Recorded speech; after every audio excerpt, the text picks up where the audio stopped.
क्या आपका भाग्य भी पहले से तय है? क्या भगवान ने आपकी किस्मत को पहले से लिख रखा है? क्या अब आपको कुछ भी करने की जरूरत नहीं है, जो लिखा हुआ है वो अपने आप होता रहेगा? नहीं, ऐसा बिल्कुल भी नहीं है। जो आपका भाग्य है वो इतना ही लिखा जाता है कि आप काम कैसे करें, उसको स्टार्ट कैसे करें, चालू कैसे करें, करना आपको ही होता है।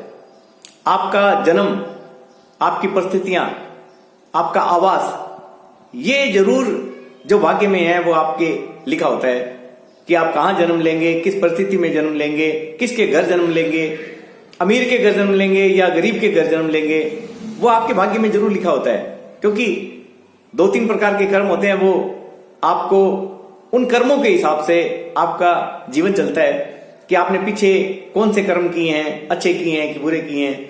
अगर अच्छे कर्म किए हैं तो आप किसी अमीर व्यक्ति के घर में जाओगे, अगर बुरे कर्म किए हैं तो किसी गरीब व्यक्ति के घर में जाओगे।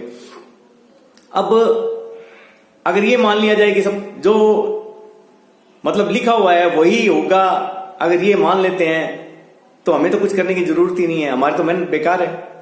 लेकिन ऐसा नहीं है। हमारी परिस्थितियां हैं, अगर हमने उन परिस्थितियों में अपने आप को नहीं डाला तो होगा क्या?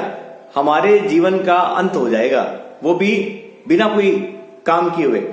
भाई आपको अच्छे परिवार में जन्म दे दिया, आपको पढ़ने लिखने की सुविधा दे दी, अब आप खुद जानबूझकर आलस कर रहे हो, नहीं पढ़ रहे हो, या अपने कर्मों को ऐसे कर रहे हो कि वो कर्म बन ही नहीं रहे हैं।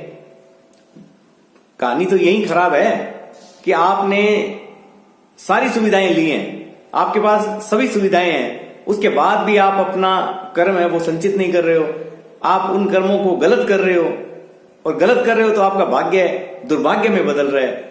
जो भविष्य है वो आप ही बनाते हो, क्योंकि आपके जो आज के कर्म है ना वो आपका आगे का भविष्य बनाएंगे।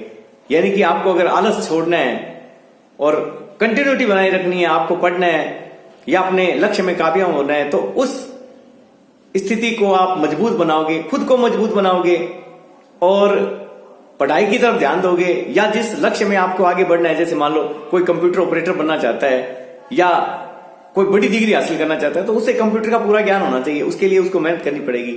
आज मान लो कोई टाइपिंग सीखना चाहता है या टाइपिंग में कोई नौकरी लगना चाहता है, तो उसको कंटिन्यूटी बनानी पड़ेगी, उसको स्पीड बढ़ानी पड़ेगी अपने टाइपिंग की। तो आज आप अपना कर्म सही करोगे तो आपका भविष्य सही बनेगा। यानी कि आपका लिखा हुआ भी काम आ रहा है, आपके संचित कर्म भी काम आ रहे हैं, आपके प्रारब्ध भी काम आ रहे हैं, तो आपका सारा सिस्टम चल वैसे ही रहा है। लेकिन आप पर निर्भर करता है कि आप भविष्य अपना बदलना चाहते हैं